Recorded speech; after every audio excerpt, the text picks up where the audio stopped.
Hi, today I want to talk to you a little bit about some of the underlying causes for migraines. When patients come in to me, we often have to do a full evaluation to figure out what is the contributing factor. And you have to realize that the medication that you're on is not addressing that underlying cause.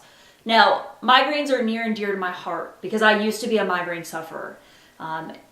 When I would get a migraine, it was lights out. I had to go to bed, and there was no rhyme and reason of why it came on, and it affected my life greatly. So I understand when you come into me and you tell me that, these migraines, and a lot of people don't understand how debilitating it can be.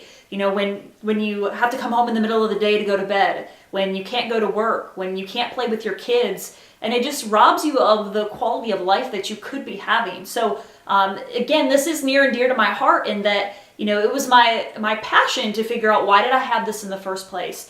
And that's where me diving deep and uncovering some of the causes of why people get migraines, I have thus been able to help a lot of people in my clinic with their migraines and their headaches. So today let's talk about some of the big causes and what needs to be evaluated to be able to resolve some of the issues that you have going on. So first and foremost, you could have nutritional deficiencies. So if you are lacking in selenium, vitamins, minerals, vitamin D, vitamin A, the B vitamins, those are all things that are going to be triggers for migraines. Your body produces a symptom to tell you that something's not right. So if you're having a nutritional deficiency, your body may be producing the migraine to say, hey, something's not right, fix me.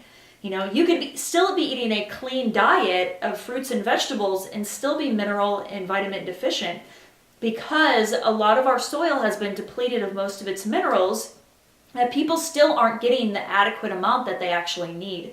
So we have to look at vitamin and mineral status in your body and get you eating the proper foods if you're not already eating them, and then getting you to digest them too.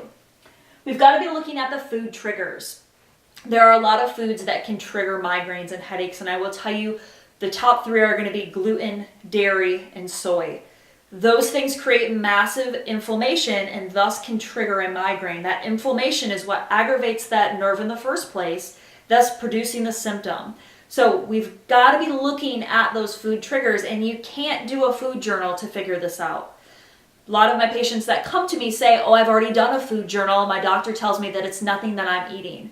The problem with that is that most food sensitivity issues stay in your system up to 6 months. So the headache that you have today could be something that you ate 2 months ago. So it's really hard to track that stuff to be able to correlate it with something that you're eating. So proper testing needs to be done to identify some of those food triggers. Then we need to look at hormones. If you are between the age of 25 and 40 and you have migraines, more than likely you have a hormone component to this. There are a lot of women out there who come to me who are already on birth control, who have abnormal cycles, they have infertility issues, and maybe they've been on birth control since they were 16 because that's when their abnormal cycle started. Well, again, the birth control is just kind of covering that up. You still have an underlying hormone problem that may be leading to the trigger of your body producing that symptom of a migraine. So we have to take a look at what is truly the underlying problem. Is it hormonal? And that shift in fluctuation in hormones, even if you're on birth control, may be that exact trigger for you.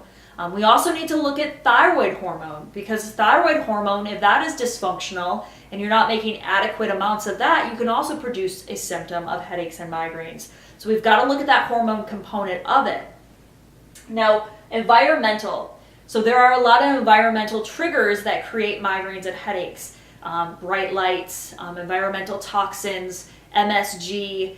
There are a lot of heavy metals are another one that can create migraines and headaches. Again, your body becomes bombarded with these toxins, and then you produce a symptom to say, hey, I've got all this toxic load in my body, you need to fix it. And it's just a way that your body's producing that symptom.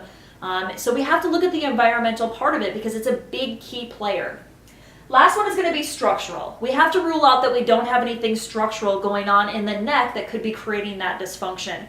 So if you have a herniated disc, you have arthritis in your neck, stenosis, anything of that, straightening of the cervical curve, those things can contribute to the migraine and headache itself. So we want to rule in or rule out that we have a structural problem to be able to address it. Because the reality is that most patients don't just have one thing. They usually have 2 or 3 different things that need to be addressed for us to be able to completely resolve their problem in the first place.